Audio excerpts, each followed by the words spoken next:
Let it rain this February with love. This is getting better and best. Only on KBC Channel 1.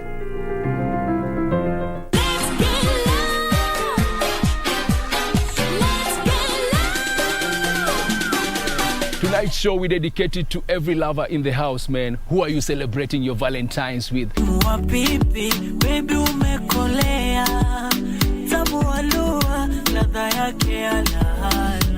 For me, I believe in love.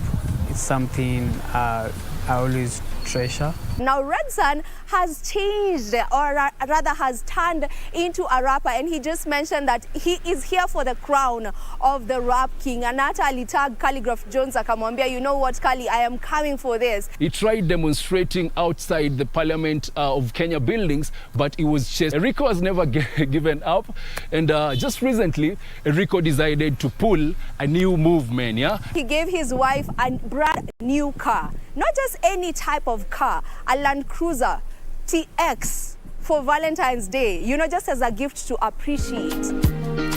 Ooh, yeah.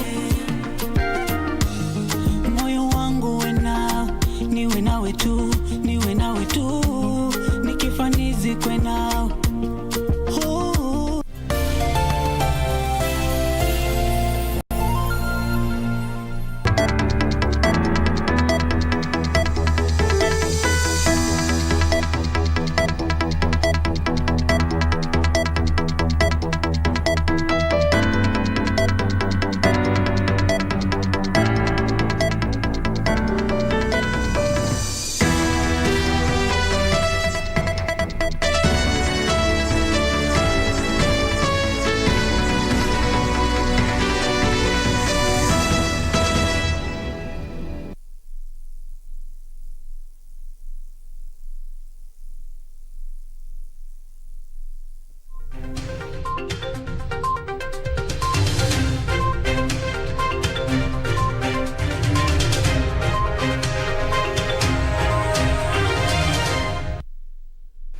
From Nairobi, Kenya, this is KBC Prime Edition. Good evening, my name is Mboya. We are thrilled you could join us this Valentine's Day. Indeed, the 14th of February 2022, and every Valentine, especially in the African setup, yes, where most times men, or let's say couples, do not display their affection publicly.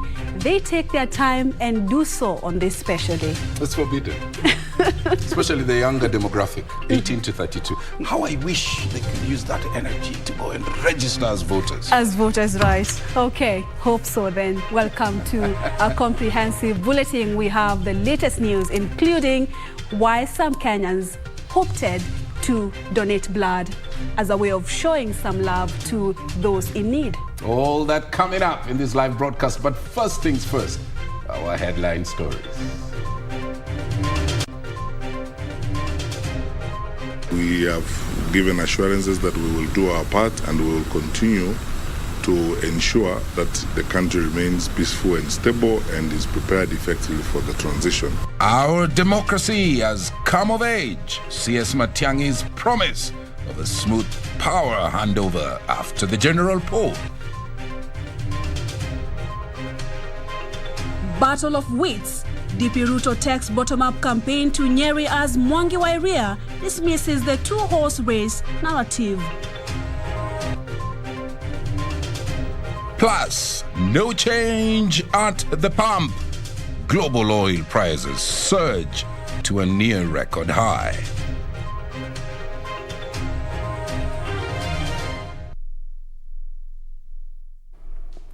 A very warm welcome to the broadcast. I'm Purity Museo, and Anne Wangeshi is our sign language interpreter tonight at KBC Channel 1 News at Purity_Museo at Mboya24. The hashtag to use tonight is Prime Edition.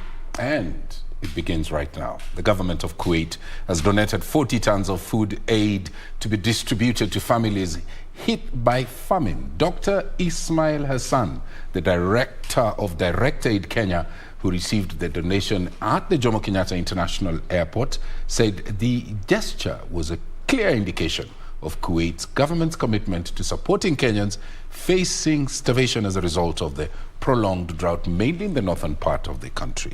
And another consignment is expected next week. Last week, the Kuwait government dispatched part of the 340 tons of relief food that was distributed to 6,400 families across the country.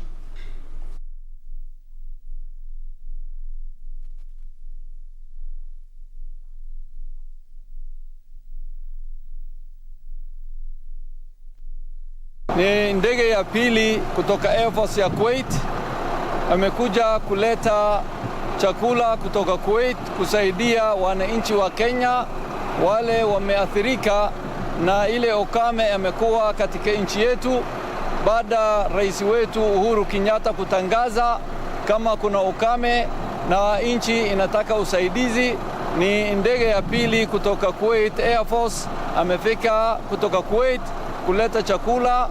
Hii chakula ni tende na maziwa. Hizo inafaa sana wanawake wale wako na mimba na watoto wale wanaathirika sana na wazee na wakina mama wale wananyonyesha.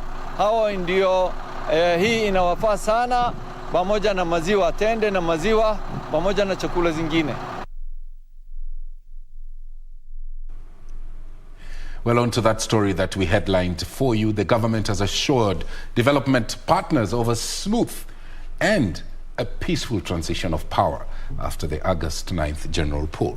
Interior Cabinet Secretary Dr. Fred Matiang'i says elaborate plans are in place to ensure relevant instruments of power are handed over to the 5th President of the Republic of Kenya in a peaceful manner. That's right. He was speaking at a Nairobi hotel during the meeting of a Cabinet Committee on National Government Development Projects as well as development partners. Matiang'i said proper mechanisms are in place for a smooth transition of power from President Uhuru Kenyatta. The meeting also used to appraise the partners on election preparedness was the first roundtable gathering in 2 years after the routine briefings were disrupted by the COVID-19 pandemic. Dr. Matiang'i said enough security agencies will be mobilized to provide adequate support to the IEBC and the August 9th general election. We have given assurances that we will do our part and we will continue to ensure that the country remains peaceful and stable and is prepared effectively for the transition. We'll be working very closely with Kenya government, with the IEBC and key stakeholders just to put flesh on those bones, the kind of support that we can hope to add to what already is.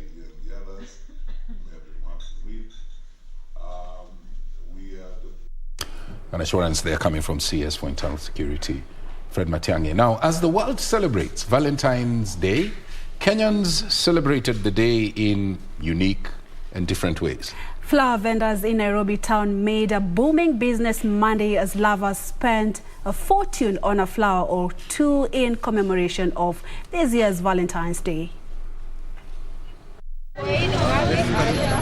It was all literally red in Nairobi's central business district Monday as the country joined the world in marking the Valentine's Day. Flower vendors aiding to paint the day red with different and appealing merchandise to match the day. Lovers flocking the premises to buy flowers just to showcase their love to their partners. Nilikuwa nimekuja hapa kununulia bibi yangu maua, niwabaie kanyama, makuku, tukule, tusherehekee, alafu hiyo ishe hivyo sasa. I think it's quite special, so even if you don't get it from someone else, just love yourself and show yourself self-love. That's what's important. I haven't gotten anything, but I'm grateful. I have water. I bought myself water to appreciate myself. Flower vendors making a kill. Kulingana na biashara ya maua, hata nyinyi wenyewe mkiangalia dalili sio mbaya vile, sio kama last year ama 2020 wakati wa corona. Kwa sababu siku ya leo ni siku kubwa sana. Siku ya Valentine na lazima watu wakuwe busy. The same Valentine mood resonated in Narok GK prison. The inmates received snacks and sanitary pads from Narok Peace Association Group. According to Narok County Commissioner Isaac Masinde, the inmates are part of the society and they also need to be appreciated.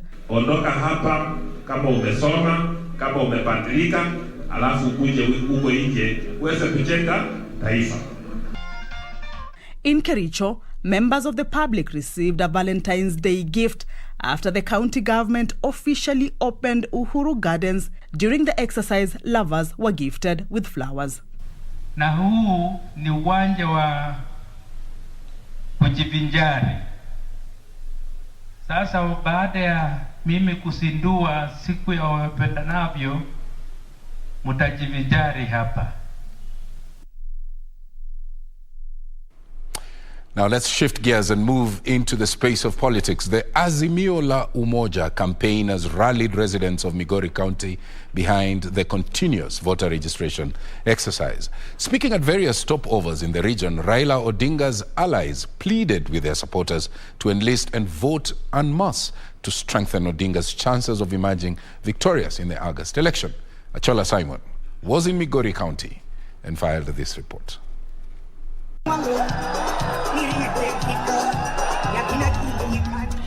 Azimio la Umoja team continued to traverse various parts of the country to woo Kenyans to vote for Raila Odinga in the August general election. Ikifika tarehe 9, mutaingia nyumba kwa nyumba, dirisha kwa dirisha, mlango kwa mlango, boma kwa boma, shamba kwa shamba, sipitali kwa sipitali, soko kwa soko. Watu wote watoke wapigie kura Raila Amolo Odinga. The team pitching camp in Migori County, where they made several stopovers before holding a major rally in Migori town. Kama mtu hakuweza kazi akiwa deputy president, sahi kweli ataweza kazi ya kuwa rais? The leaders called on the locals to register as voters, but more importantly, come out and cast those votes in August. The leaders defended the president's recent remarks that, like any other Kenyan, he has a right to vote for his candidate of choice. Raila Amolo Odinga hata peke yake alikuwa na 50% of the people of Kenya. Na sasa wakiongeza na kura ya Uhuru Muigai Kenyatta, atakuwa president ama hatakuwa president.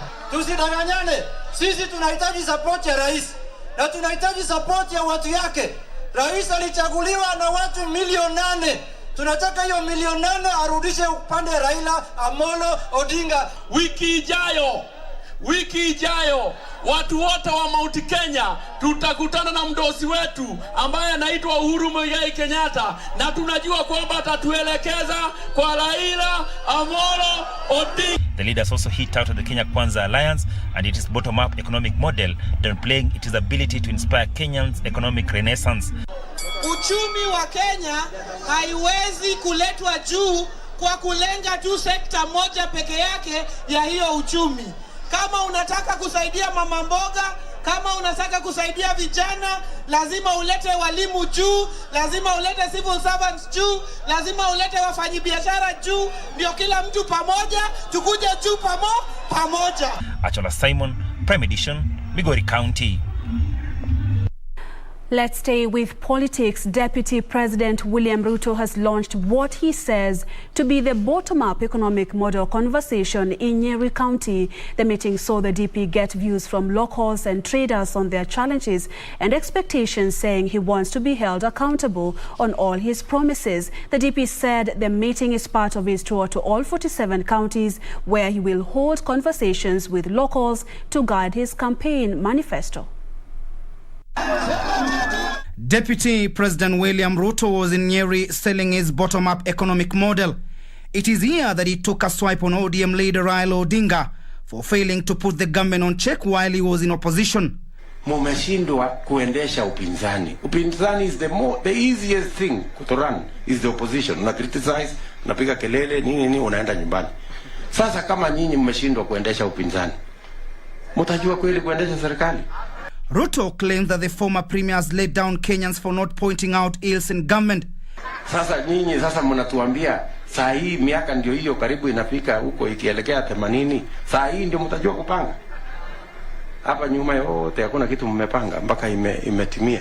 those who were interviewing their candidate in Safari Park interviewed their candidate to safeguard their own interests, not the people's interests.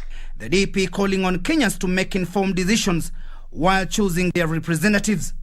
Wananchi ndio deep state, na wananchi ndio wana uwezo ya kuondoa, na wananchi ndio wana uwezo ya maoni yao kusikizwa.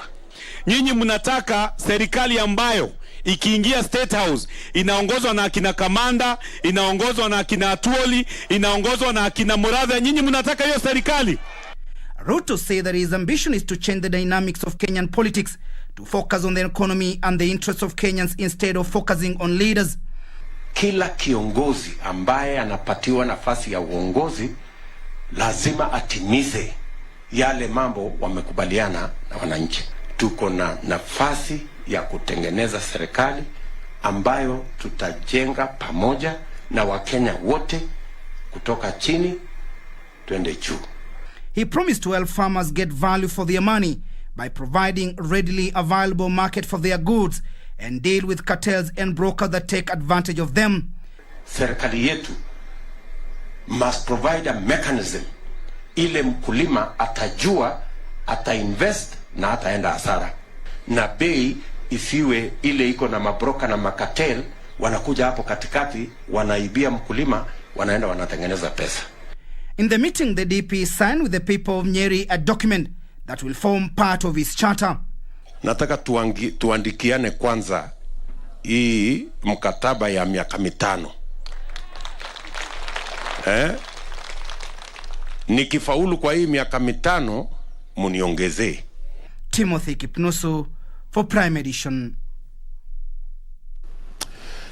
Let's go to Murang'a, and Murang'a County Governor Mwangi wa Iria says that he's the man to watch for the August 9th presidential election. The Usawa kwa Wote party leader says that his presidential bid is a spiritual calling, one that will be backed by 10 million votes. Kevin Washira is on that story.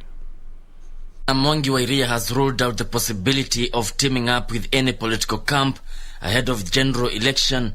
Governor Iria believes he is the right man to lead the country. The God of Gikoyo, you ask me, kijana wetu, we left you in charge and you let down the community.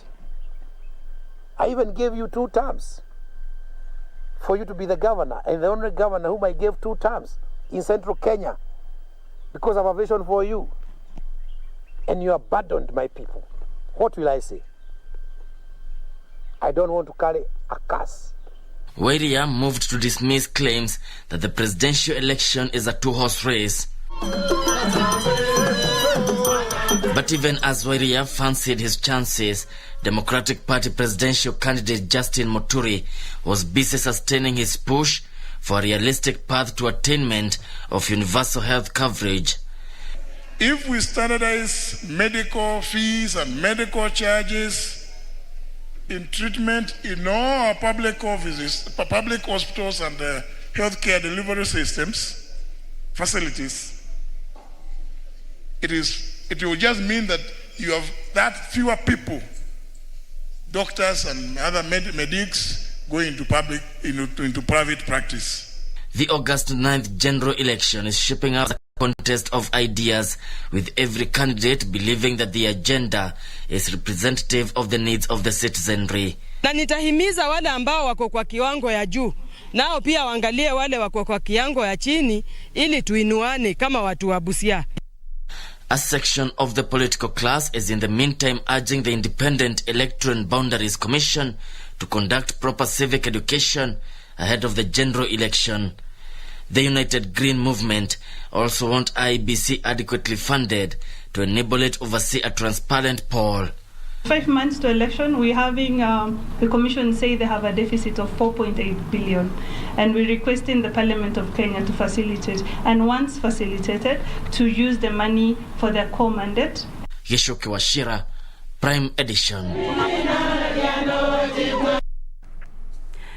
And Kenya Human Rights Commission is calling for speedy investigations into an alleged sodomy at the Aquinas Boys High School in Nairobi. The rights group says such acts must be condemned in the strongest terms possible and culprits brought to book. Ruth Mboya reports. As a parent with a child in boarding school, are you aware of his or her safety back in school? So, when I looked at my son, he was very pale. Sijamjua akiwa hivyo. He's jovial. He's a jovial boy. The government has been urged to listen to the voice of reason and get to the bottom of an alleged beastly act at the Aquinas Boys High School. Kenya Human Rights Commission is demanding justice for a Form 1 student who was allegedly defiled at the school. We condemn the acts of the police because we saw parents taking to the streets, but that culminated into unlawful arrests of the people who are protesting. This of defilement is a national problem, which also the government needs to put in place investigative mechanisms to get findings and the recommendation. But the mother of the 15-year-old Form 1 student claims her son was molested on the 30th of January 2022. Nikampatia time apumzike because I could tell something was not okay. And then I realized when he was sitting, it's like he was floating. He wouldn't sit as comfortably as I'm seated.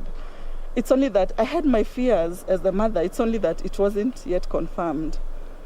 So I spoke to him for quite some time, and eventually at around 10:30 p.m., that is when he agreed to open up to me and tell me what happened to him. According to the mother, her son was sent home for school fees in an elaborate scheme to hide the crime. On Monday, he took an overdose.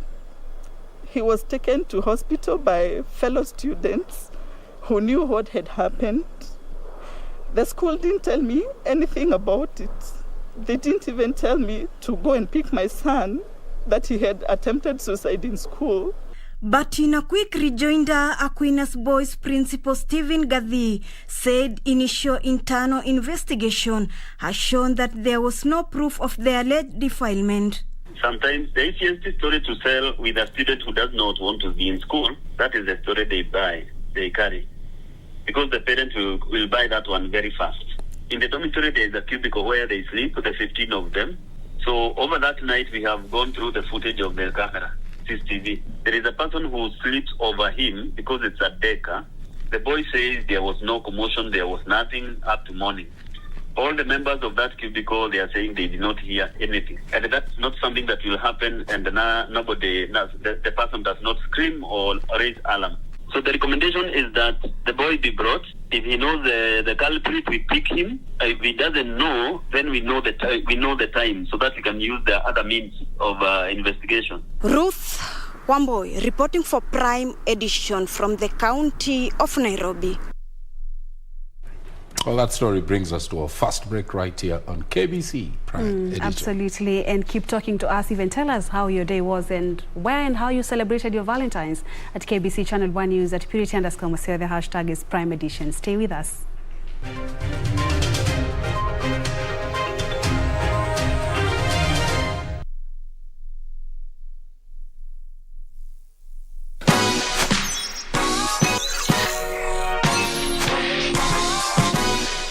Nabonga na watoi kujua mambo za online. Pia na create time wafanye vitu offline. Tungeni gadgets na sites wana use. Siwache strangers wapate chance kuabuse.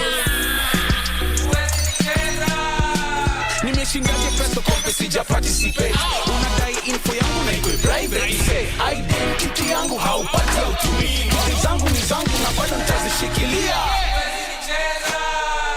Una post story ati ni real news kwa mimi mpaka nione social news. Una text only to me to na feel start to joke sana nitakureport for real. Si tucheza tuko smart so tucheza. Wazazi watoi na maitho wetu, don't be bold.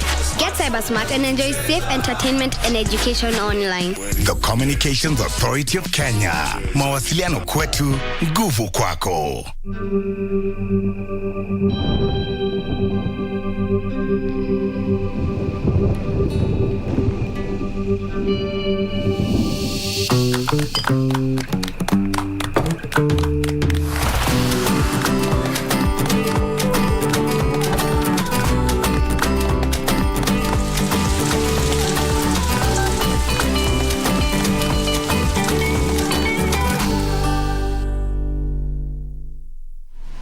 Log on to the KBC website at www.kbc.co.ke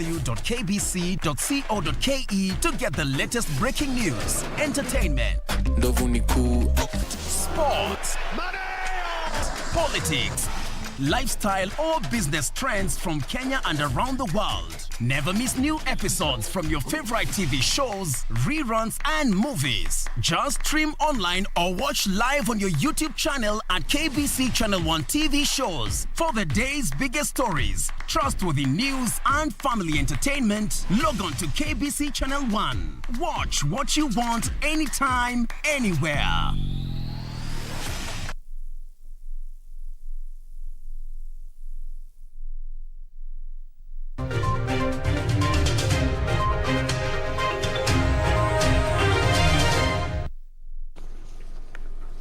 Thank you for staying with us. Moving on, the Ministry of Health says that Kenya is facing an acute shortage of blood supply.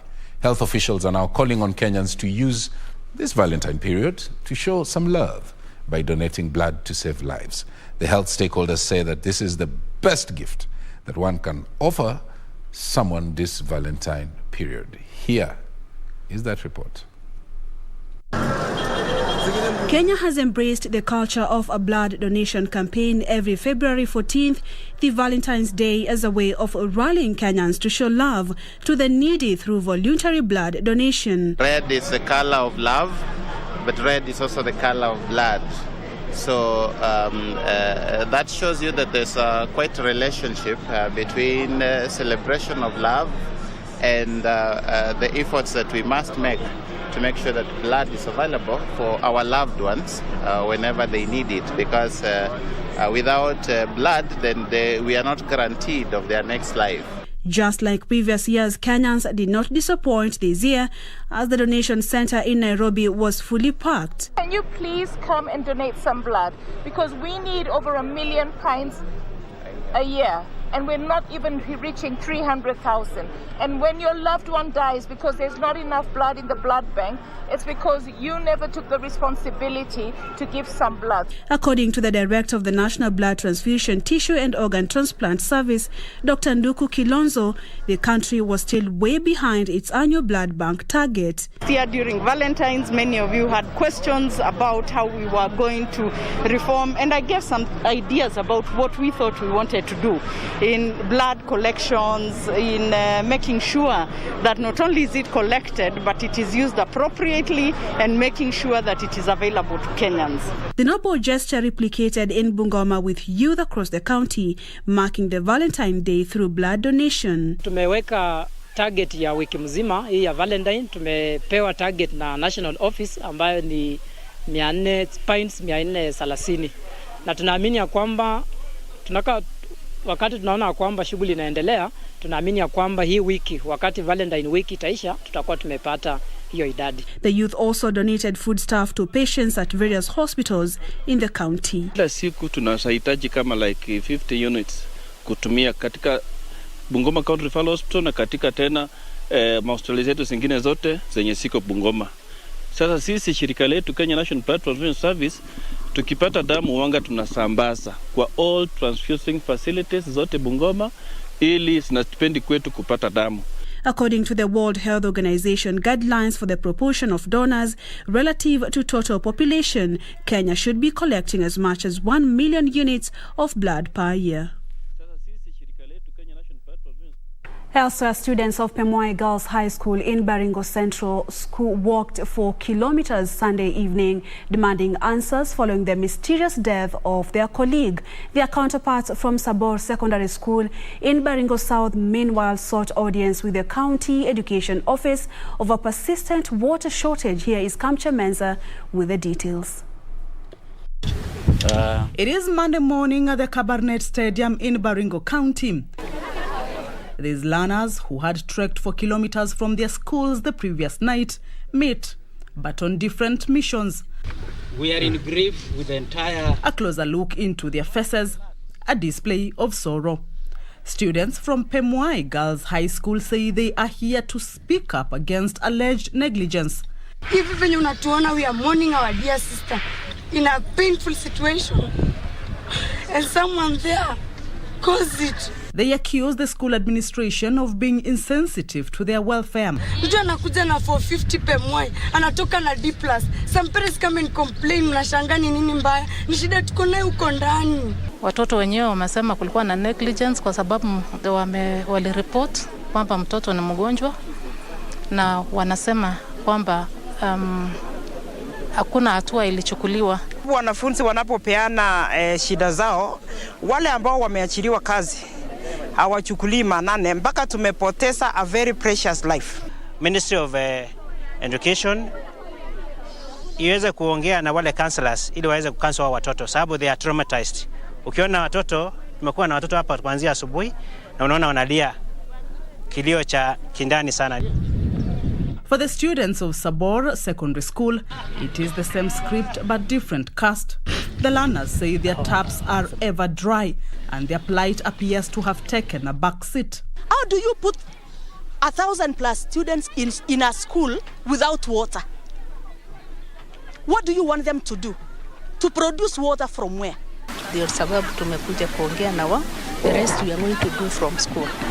Now our investigation to see whatever they said, if there is any truth in it. But for now there is nothing we can say. Security agents later escorted the learners back to their respective schools, though relevant authorities remained tight-lipped over the issues. Kamchemenza for Prime Edition.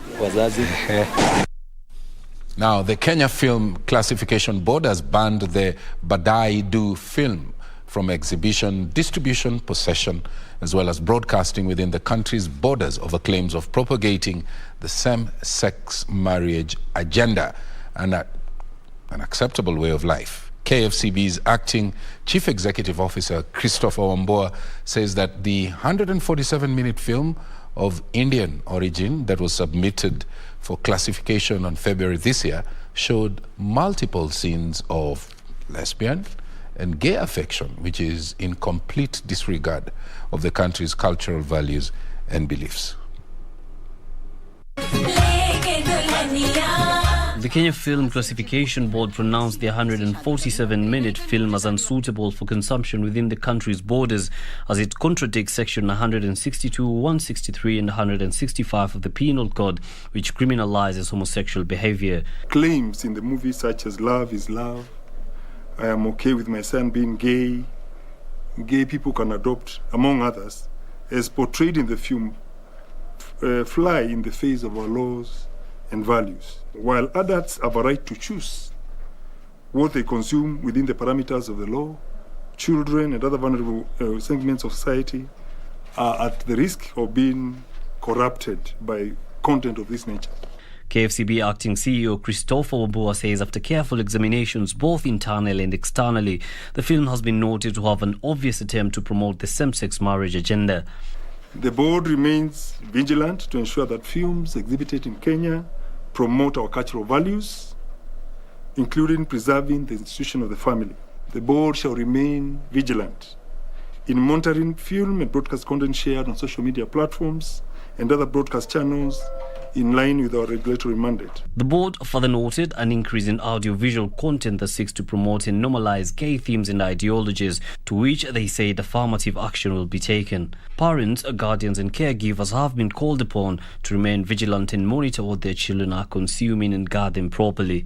Yusufar reporting for Prime Edition.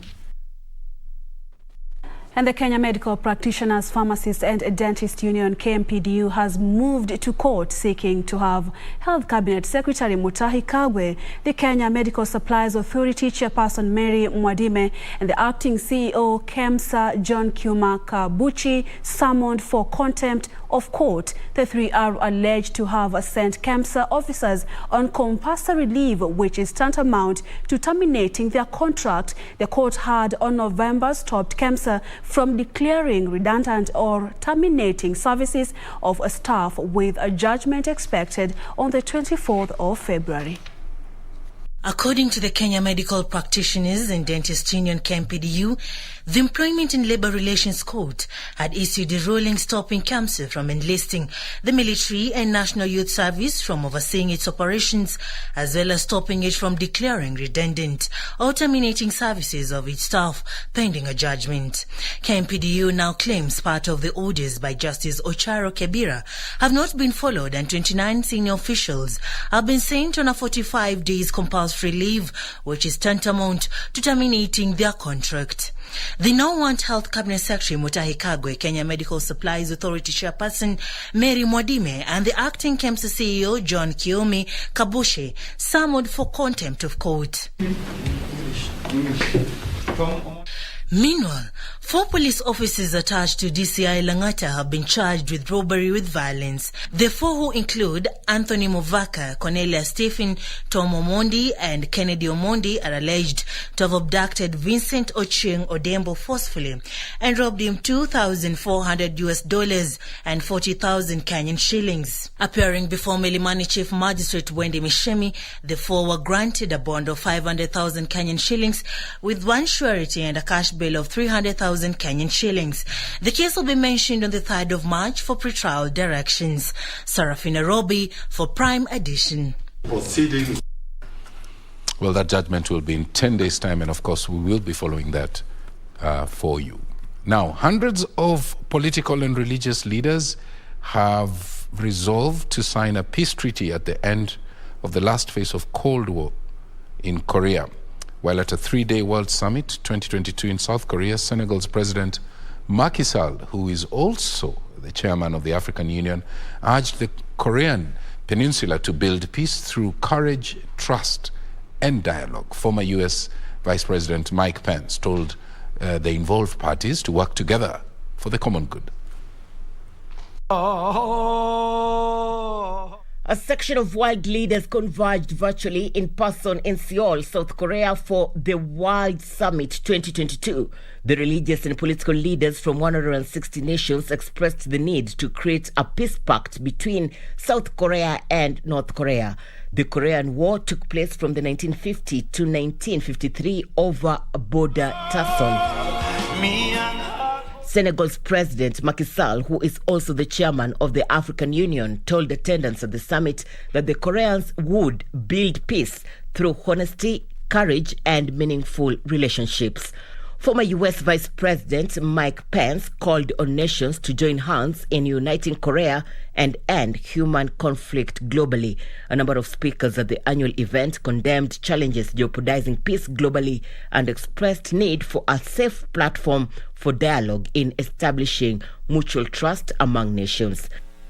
Given its own history and characteristics, whatever resolution may be achieved on the Korean Peninsula will have its own unique reasons and features, and must surely involve the will of the people of both.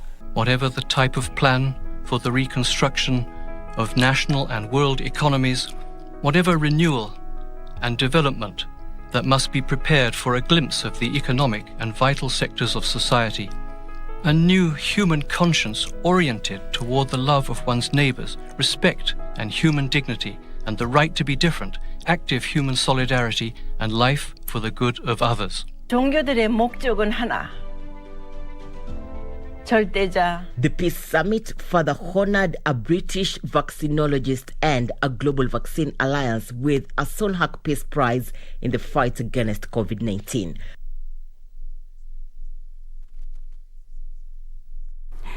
This week on the Cabinet, we focus on the late Mboya Koinange, a former Minister of State in the office of the President who served in the cabinet of the founding President, Jomo Kenyatta. Take a look.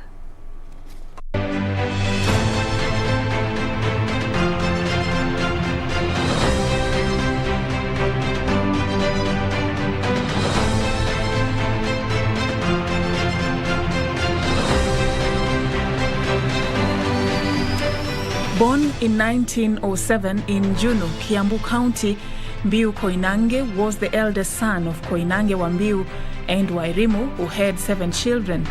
His father was a prominent chief during Kenya's colonial period. In 1927, Mbiu Koinange moved to the United States for studies, where he attended Hampton Institute in Virginia and graduated in 1931. Between 1931 and 1939, he attended several universities abroad to advance his education, including Ohio Wesleyan University in Delaware, Columbia University, University of Cambridge, and University of London. He returned to the country in 1939 as the first Kenyan to hold a postgraduate degree. Upon his return to Kenya, he served as the principal of the Kenya Teachers College in Githunguri, Kiambu County. Mbiu moved to England in 1951, a year before a state of emergency was decreed in Kenya, where he stayed for 10 years and returned as the secretary of the Pan-African Freedom Movement for East, Central and South Africa. Between 1963 and 1979, he served as the Member of Parliament for Kiambaa constituency. During his 16-year tenure as the Member of Parliament, Mbiu Koinange served in several roles, including Minister of State for Pan-African Affairs, Minister for Foreign Affairs, and Minister for Education. But it was while serving as the Minister of State in the office of the President between 1966 and 1979 that he carved his niche as Kenyatta's right-hand man. He enjoyed unparalleled access to Kenyatta as his bosom friend, in-law, and confidant. Koinange lost the Kiambaa seat to Njenga Karume in 1979. Mbiu Koinange died in 1981 at the age of 74.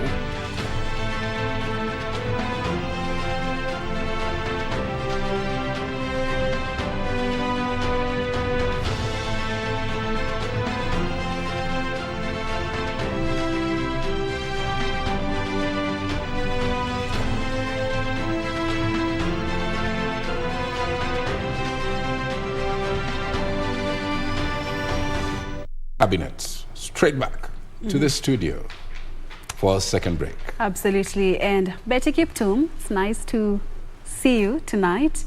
She's on standby with the day's business news. Of course, stay tuned for that. Karen Kibet will also be joining us later on with the sports It's news. Betty's first gig. With us tonight. See you shortly. Of course, Betty.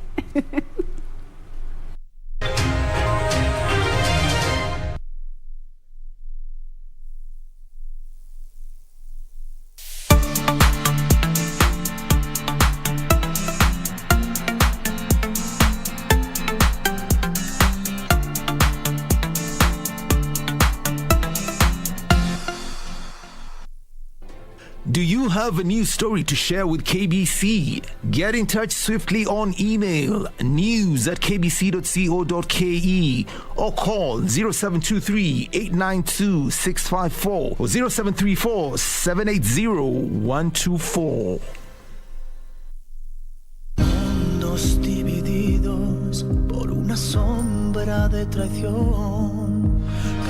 Leonardo, come on, we don't want to be late. Hey, what's going on here?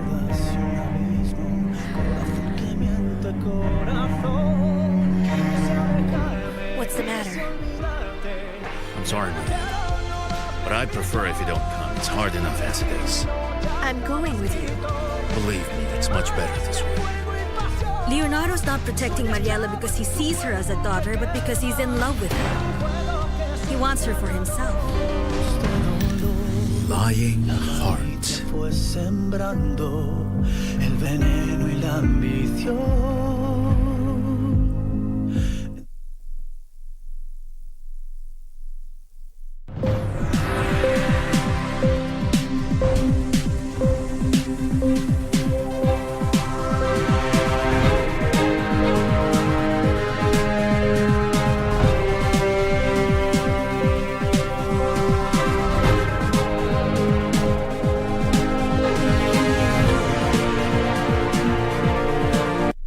evening and thank you for staying with Prime Edition. Happy Valentine's to you and your loved ones. My name is Betty Kiptum. Let's do the business. Now, fuel prices remain unchanged for the fourth consecutive month despite global oil prices surging to near record levels. The Energy and Petroleum Regulatory Authority says the prevailing prices will continue until the 14th of March this year, when the authority is expected to issue new prices. This means fuel will be cheapest in Mombasa at 127 shillings and 46 cents for super petrol, diesel at 108 shillings and 36 cents, while kerosene will be sold at 101 shillings and 29 cents. In Nairobi, a litre of super petrol will retail at 129 shillings and 72 cents. Diesel will cost 110 shillings and 60 cents, while kerosene will retail at 103 shillings and 54 cents. Fuel will be most expensive in Mandera, where a litre of super petrol will retail at 142 shillings and 75 cents, diesel at 123 shillings and 64 cents, and kerosene at 116 shillings and 58 cents.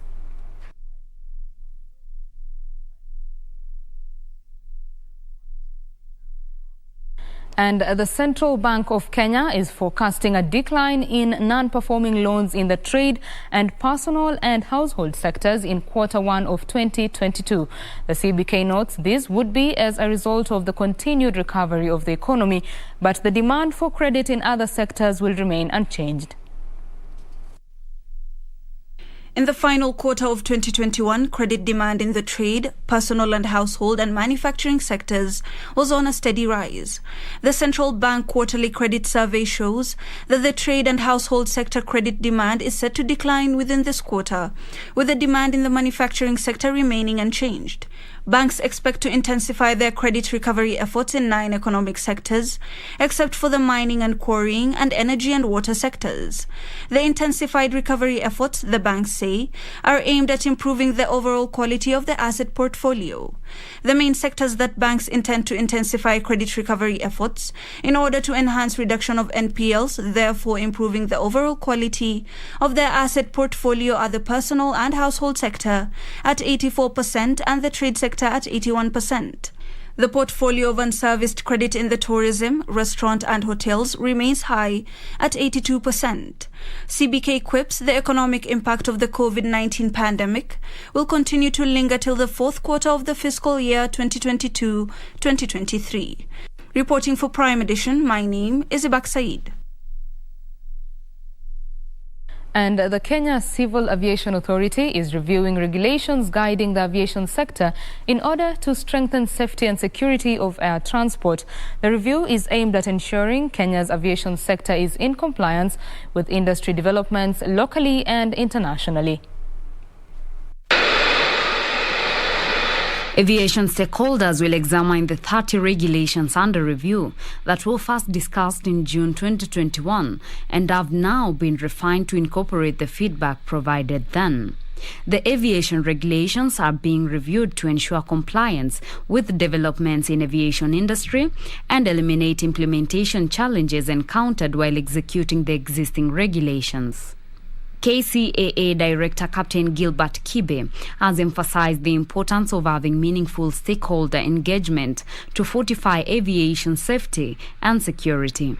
The time and resources invested in the stakeholder consultation process is not just aimed at fulfilling statutory requirements, but to obtain actual views of the players in the aviation industry, as well as articulate the authority's position on various matters.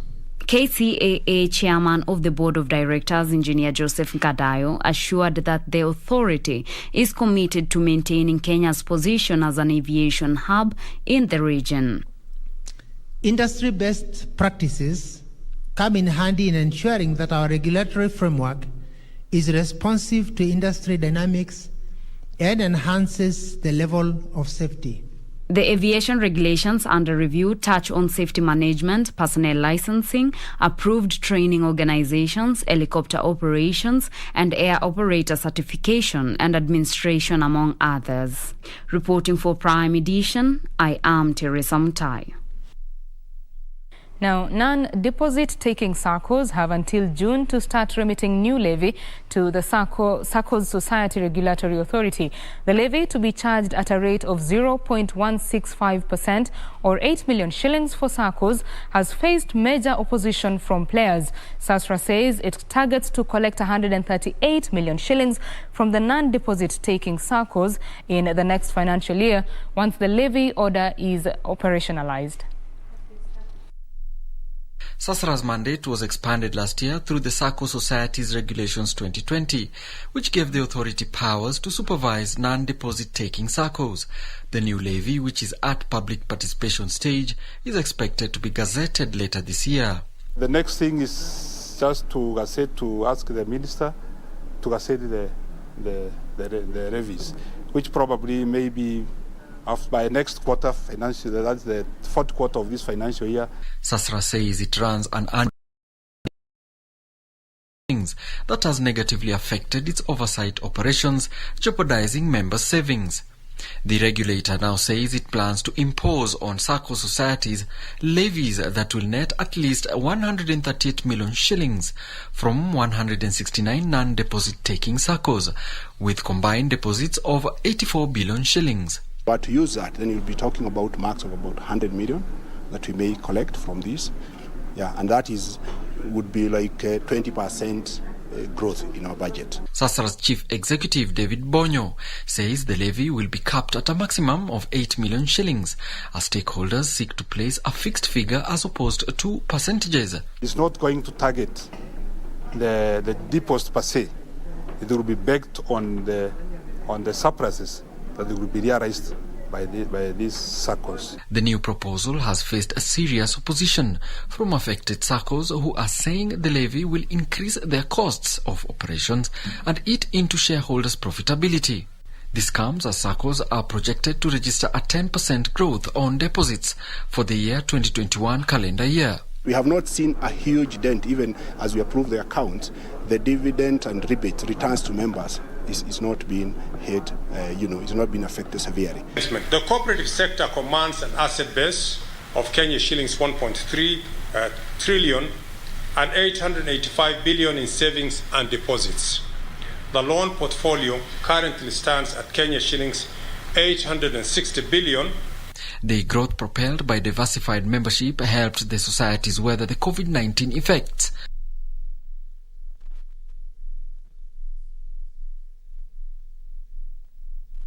Now, rent to own is becoming a preferred way of owning a house in Kenya, driven by strong demand for houses. This has seen various public and private housing projects adopting this model that allows potential homeowners to pay for the house after moving in. Harry Homes and Finsco Africa are the latest entrants in this field, with plans to invest 20 billion shillings to construct more than 4,000 units in Kiambu County. Analysts expect Kenya's housing and property market to recover this year after COVID-19 shocks led to subdued investment in the sector. One of the biggest challenges I've seen, people are either doing short houses, contractors, developers are even swindling customers. To ensure that one does not happen, the government is working on a policy on that. I think it is underway. Infrastructural development in satellite towns characterized by the development of roads, electricity and other amenities have made satellite towns attractive for potential home owners. Due to harsh economic times, most companies are now embracing the rent-to-own model to attract more buyers.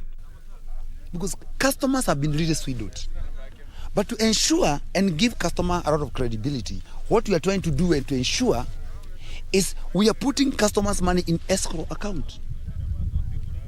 And for those people who don't want their money in escrow account, we are even telling them, you can put money with your lawyer. If you can't put money with your lawyer, you can even go to your account or even in our account and open escrow. Open what's called an account. Between you and your bank, have an account. We will develop that house for you when the money are even not with us. Real estate companies Harry Homes and Finsco Africa are the latest entrants in this field, with plans to construct 4,000 housing units valued at 20 billion shillings in Roiro, Kiambu County. The project is on a 200-acre piece of land in Roiro, which has seen major projects such as Tattoo City, Southland City, among others, taking shape. The Harry Homes project consists of 2,800 2- and 3-bedroom apartments, while maisonettes will take up the rest. Regina Manyara reporting for Prime Edition. That's all we had for you on the business desk. My name is Betty Kiptum. Karen Kibet is coming up with the latest in sports. Do stay tuned to Prime Edition. Good night.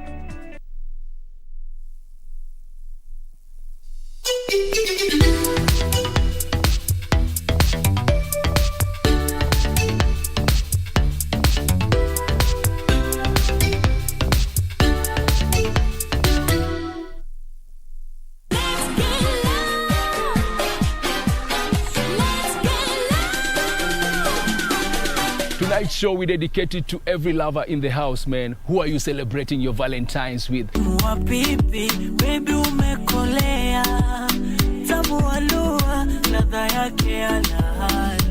For me, I believe in love. It's something I always treasure. Now, Red Sun has changed, or rather has turned into a rapper, and he just mentioned that he is here for the crown of the rap king. And hata alitag Calligraph Jones akamwambia, you know what, Kali, I am coming for this. He tried demonstrating outside the Parliament of Kenya buildings, but it was chased. Enrico has never given up, and just recently, Enrico decided to pull a new movement, yeah? He gave his wife a brand new car, not just any type of car, a Land Cruiser TX for Valentine's Day, you know, just as a gift to appreciate. Ooh, yeah. Moyo wangu niwe nawe tu, nikifa nizikwe nawe.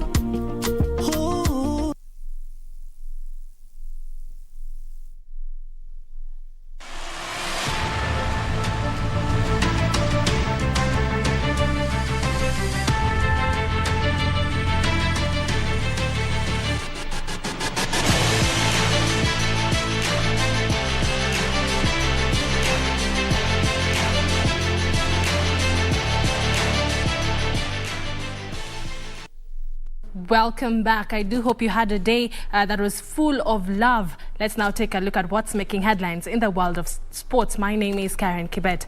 Now, Caroline Mokaya posted 25 stable forward points to emerge the lady winner of the Mombasa Golf Club Lady Captain Prize at the Seafront course in Mombasa County. Mokaya beat Fiona Mbadi, who took the runners-up prize by a 4 points difference in the event that attracted 150 golfers, among them the Kenya Lady Golf Union chair Lady Sarah Ho. The event was organized in honor of the club's lady captain Gladys Cassis. Kennedy Mundi on 38 points was the men's winner, with Alois Ogola settling for second position on 36 points. Nyali Golf Club's Mary Kandu returned 18 points to claim the lady guest prize, while Mwai Mariga on 28 points and Harisman Kur with 24 points were the male and lady juniors winners respectively.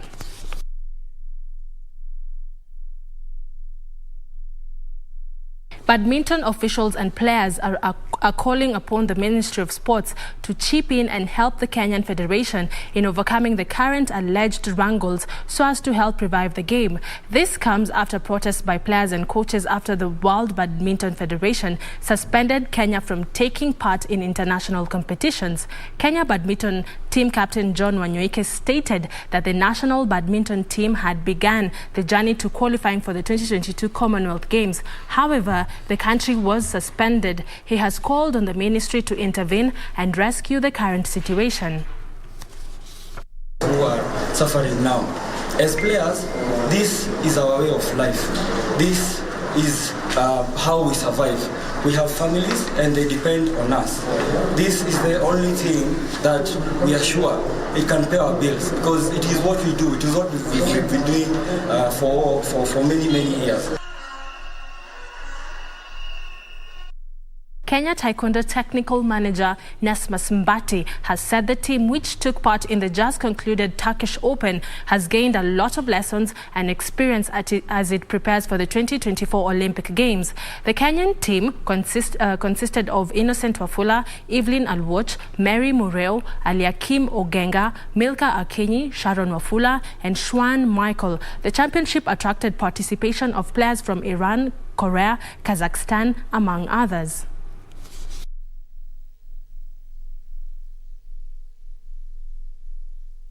It has been a great learning experience, and some of the take-home lessons that we have learned in this championship, that the journey to the Olympics is a long journey that requires a lot of investment in terms of time, training and resources. Playing here in Turkey, I've gained more confidence, and like when I entered in the ring, I had more confidence. Like I wasn't fearful.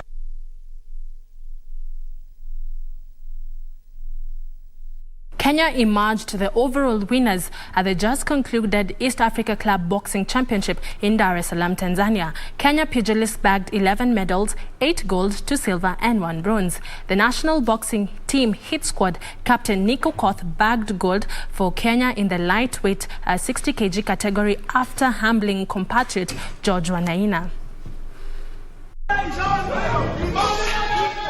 Tanzania's Justin Mohamed lost to Kenya's David Karanja in a entertaining 51 kilograms bout. Moses Kilavuka lost to compatriot Shavi Bakari in the bantamweight 54 kilograms.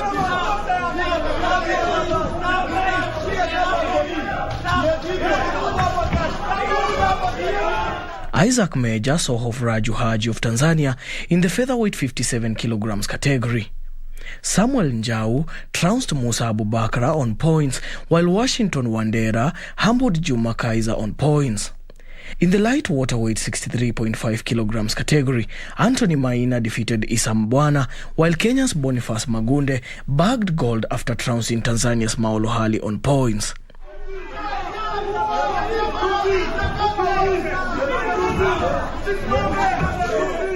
National boxing team hit squad captain Nick Okoth bagged gold for Kenya in the light waterweight 60 kilograms category after humbling compatriot George Wainahina.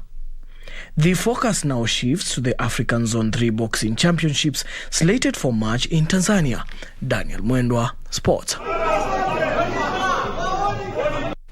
And that's all we had for you tonight. My name is Karen Kibet. Do have yourself a peaceful night, but the broadcast is not yet over, as I do hand you back to Tom and Purity for more.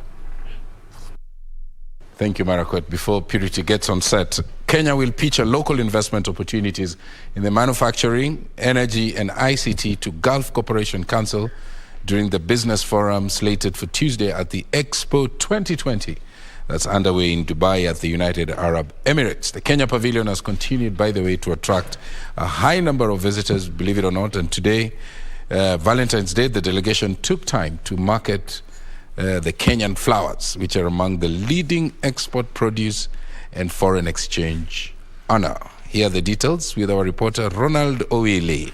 Owili is in the Expo in Dubai in the United Arab Emirates.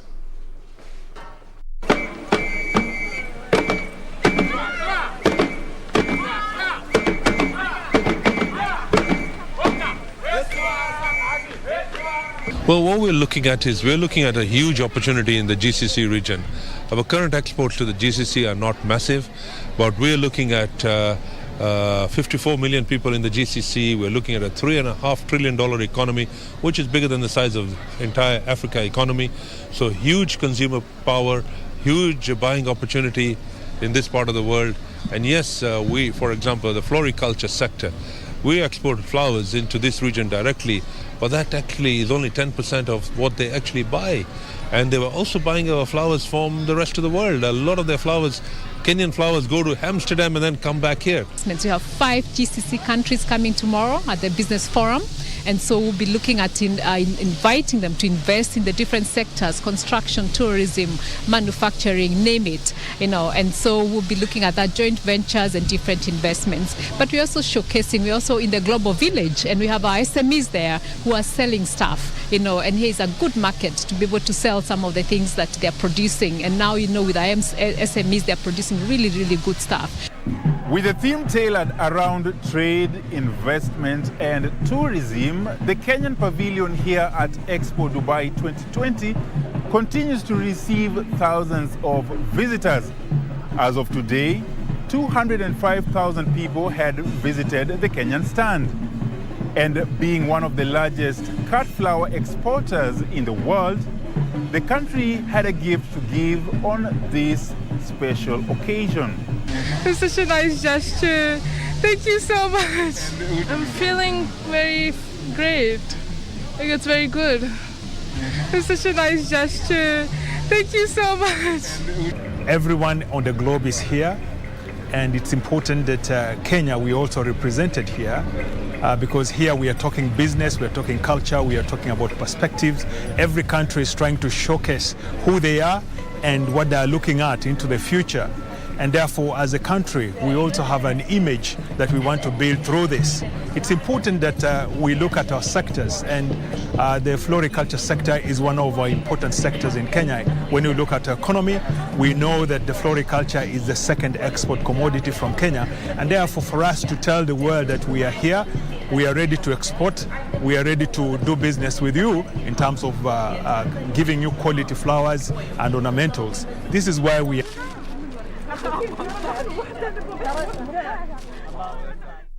Well, that story by Ronald Uwile all the way from Dubai brings us to the close of this program. But before we go, absolutely going through some of your feedback. And when they're saying that Valentine is overrated, we should love each other every single day. Okay.